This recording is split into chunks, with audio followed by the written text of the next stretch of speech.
I would like to speak about is the Eric Beggs Award for Fundraising. This award is a perpetual fundraising award in honour of our community hero, Eric Beggs, who some of you may know. Eric has spent over 15 years raising more than €155,000 for fighting blindness, and last year he was awarded €20,000 to his charity of choice, which was us, when he was named as an AXA community hero, and you may have seen him on the Late Late Show. This year, the Eric Beggs Fundraising Excellence Award is a family affair. It is awarded to the family of the late Terry McCormack for the Terry McCormack Memorial Cycle.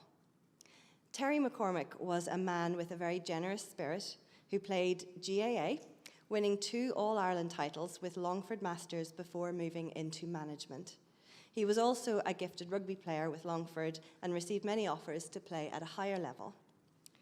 Off the field, Terry was a big man with a generous spirit as well, and he supported those in trouble as well as local and national charities like ours. It was Terry's wish to organise a cycle in aid of fighting blindness, but unfortunately it was not to be, and he passed away. But the McCormack family, in their generosity, set up an annual cycle in his name. And this year it was completed in the most inclement weather conditions that Ireland can possibly provide. She really outdid herself with the rain. So we would like to welcome online, joining us, Sean McCormack, Terry's son, to receive the Eric Beggs Fundraising Award for the Terry McCormack Memorial Cycle.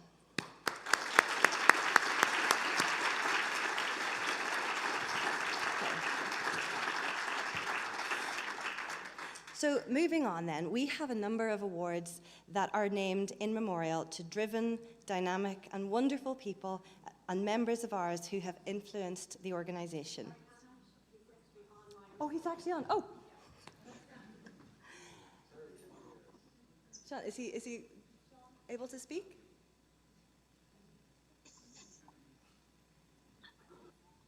Hello, everyone. My name is Sean McCormack. I hope it can be heard. Yes. Can I be heard, Jess? Yes. Okay, right. Finally. Apologies. First and foremost, my name is Sean McCormack. I'd like to apologise on behalf of my family and the committee for not being present with you guys today, but I am delighted to have the opportunity to speak with you all and just to express our gratitude for being chosen for this unique and prestigious award. It's extremely overwhelming considering the journey we have been on in, first of all, getting our cycle off the ground. I suppose it happened back in 2015.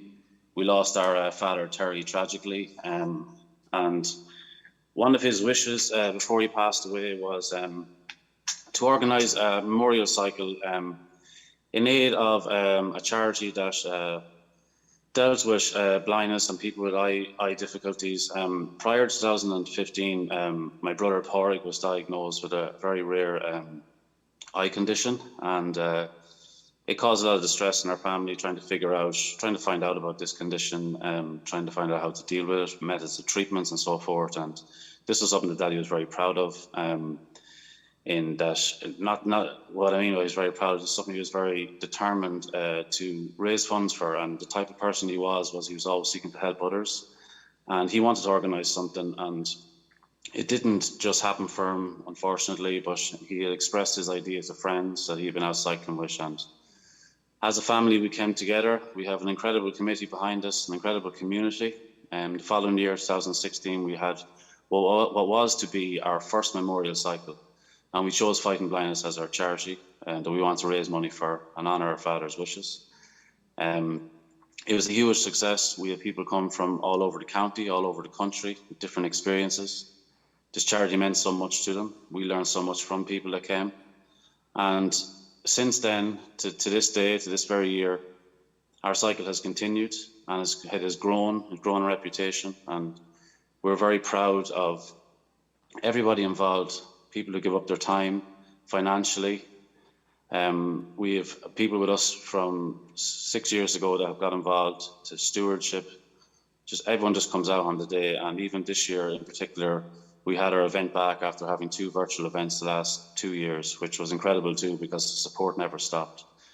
So I would just like to say on behalf of the committee again, and on behalf of my family, and to Fighting Blindness, thank you so much for choosing us for this Eric Beggs Award, who we're all aware of is one of life's inspirational figures. And it really is an honour, and I'm extremely proud as Terry's son to be here with you today. And just to, from the bottom of my heart, thank you very much. We are only focused on continuing our work and doing what we can. And when people come together, we can achieve amazing things. And I would like to wish you all well for the afternoon. Enjoy the rest of your day. And I do apologise again for all the technical issues I'm waiting on. Thank you very much.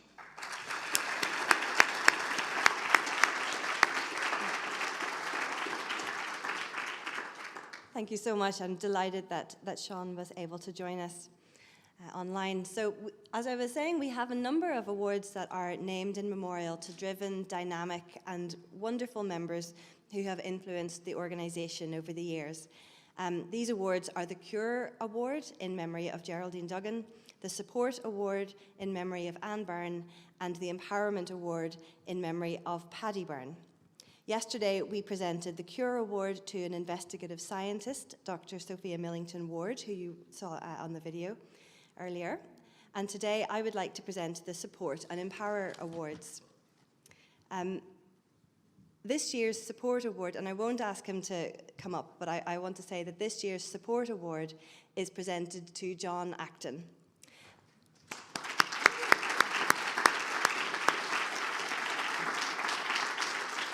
For the last number of years and before the pandemic, John volunteered every week to hold a mindfulness group in Ely Place at our office.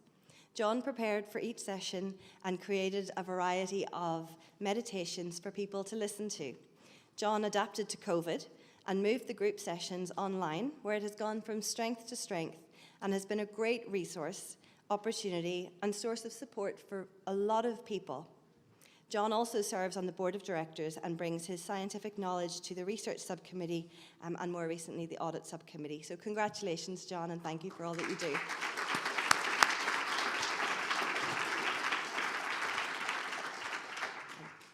I'll just hold up these awards. So this, I should have done this.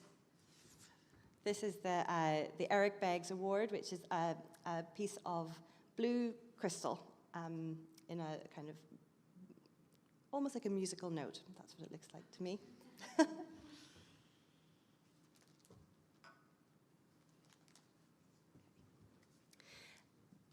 So then moving on to the Paddy Byrne Empowerment Award, which is supported by Novartis Ireland for these past 9 years. Paddy Byrne was one of Fighting Blindness's founding members, whose enthusiasm and drive spearheaded the organisation. This award is for a person or persons who has advocated for our community, going above and beyond to ensure that our voice is heard.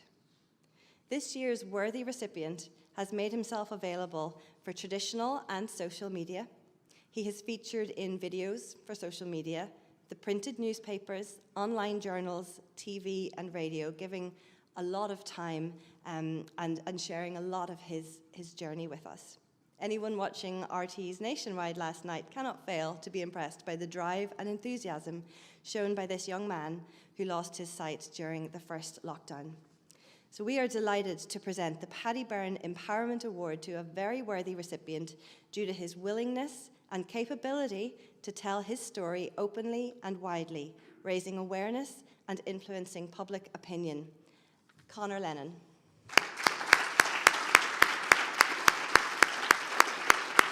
Do you want to just stand up, Conor, and then we can recognize who you are?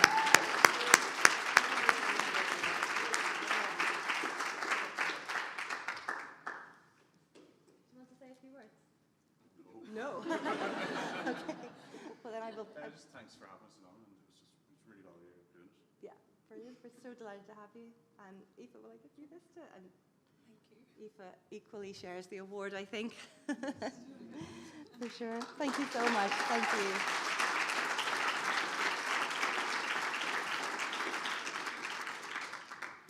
And this, the final thing that I want to say and the final award that I want to present is something a little bit special. And I'm going to invite our founder and our first CEO to introduce this special award. You heard him speak at the start of the day, but I'm going to invite Michael Griffith. And as he comes up to share a few words, I'm just going to introduce this award. So this is a new award that is presented this year. And today, Fighting Blindness would like to present a Lifetime Achievement Award to an incredible champion of people who most of this room will have had the pleasure and the benefit of knowing. She has had a huge influence on the organisation and has shaped who we have become. She has served as a member, as a volunteer, on the staff team and on the board of directors. She has given so much, and she has kept us going through good times and bad times with wisdom, with care, and with a wicked sense of humour. And I'm going to ask Michael Griffith to come and say a few words now about her. And as he comes, please could we give a round of applause for this Lifetime Achievement Award, which I'm really pleased to present to Mary Lavelle.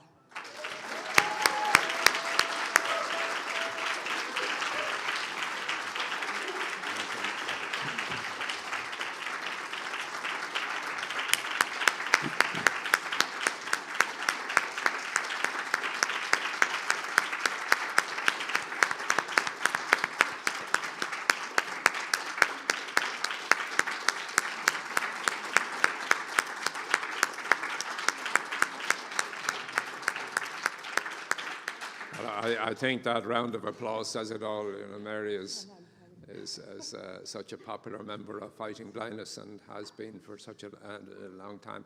I was going to say Mary is a very old friend of mine, but she'd probably give out to me if I said she was very old. She's been a friend for a long time. And I'm very honoured to be able to say a few brief words, just kind of touching on some of the things that she has brought to our organisation. I was trying to think about what I would highlight because we've very limited time, and I'm going to highlight three things which start with C so that I'll remember them. The first one is the car draw. The second one is the Congress in 1990, and the third one is the counselling. So just in case I forget them, you'll be able to remind me. But the car draw, to start off with, was really, it was a fundraising project which really helped us to get our research seriously off the ground. It was a huge effort, and there were about half a dozen people who really worked very hard on it for a whole year. Selling the tickets first of all, and then going around the country to have the various monthly draws, and they put a huge amount of work in it, and Mary was one of those people, and I think that we should recognise her for that initial kind of work she did in helping to get our research off the ground. And the second one then that I can recall was the Congress in 1990. We ran the World Congress of all the international RP, or retinal societies, here in Dublin in 1990, and it was an amazing event, but it was a huge amount of work, and we knew it would be a huge amount of work, and we had a little committee of 7 people, and Mary was one of them, and we met I think we used to meet in Trinity College, if I can recall properly. We met every week for about 18 months, and that is literally true. I think we took Christmas and Easter off, and that was about it.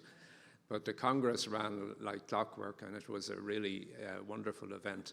And I believe that in 2024, I was going to say 1924, 2024, the Congress will be run here in Ireland again. So I think that once this meeting is over, I think our science people will be beginning to look at the work that's involved in putting together the Congress in 2 years' time.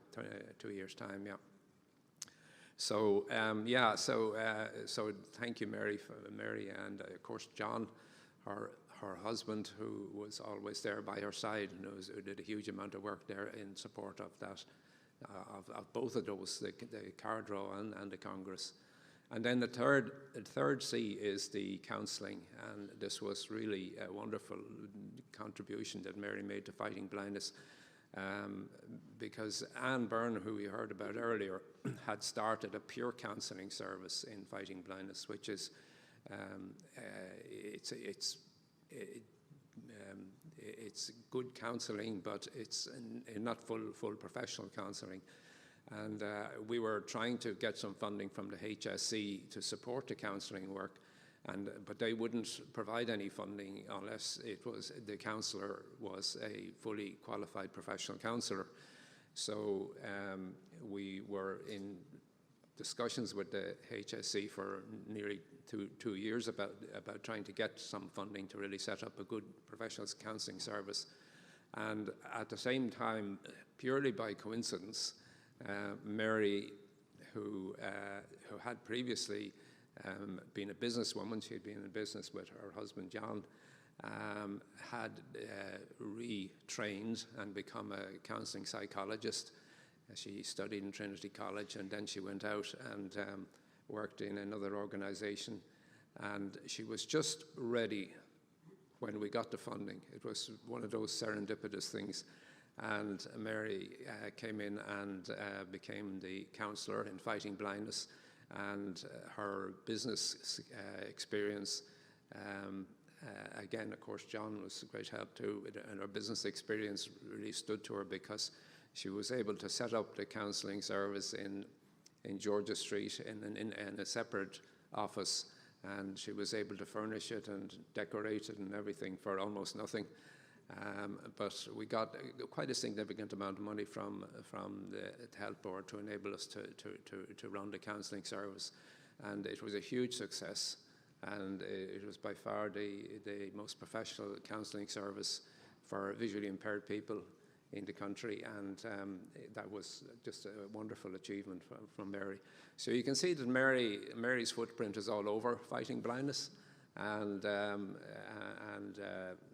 I really can't, I can't, every time I talk about Mary, John is always in the background, so I have to acknowledge him too. But Mary is really wonderful, and she's done fantastic work, and she's really been a key person in the success of fighting blindness.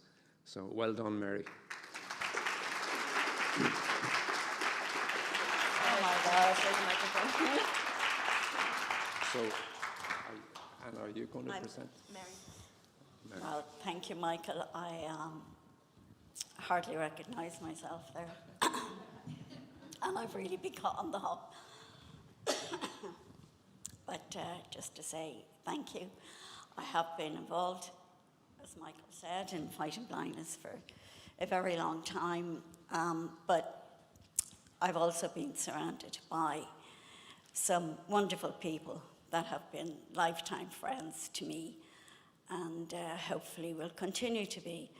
The Fighting Blindness organisation is almost like a family to me at this stage, and any little help that I have done over the years, it's been a total pleasure to do, and I always feel that what I do, I'm doing for myself also. One of the main things that I could say to anybody within the organisation is to take part, because when you take part, you're taking ownership, and it's a very good feeling to know that you're doing something both for yourself and for your tribe or your community. And certainly that has what stood to me. And of course, I can't say all of that without acknowledging my long-suffering husband, who has always been there and who has supported me so well all through these years. And somebody was, I think Catherine was talking earlier on about the partner support group. I don't know. I think John has supported me so very, very well, and I have been so, so lucky to have him. And thank you, John.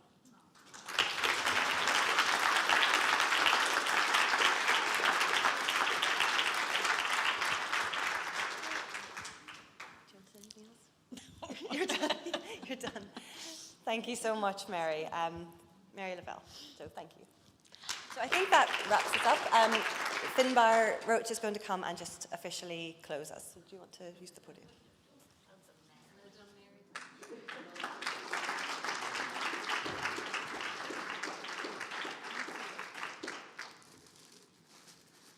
Well done, Mary, and many thanks. We are well over time, but I think it's been really worthwhile, and we've had some marvellous questions today and some really, really great feedback. So we did allow it to run over a little bit because that level of interaction, you know, shows that there's great interest and enthusiasm for the day. So it's just left for me to say, on behalf of myself, on behalf of the fantastic organising team, on behalf of the board, thank you all so much for a fantastic few days. It's been hugely informative. It's been extremely exciting and is a unique opportunity for members, for the researchers and for staff to mingle and unite for our common purpose. I would like to wish you all a very safe journey. Stay in touch, and we look forward to seeing you soon. Thank you.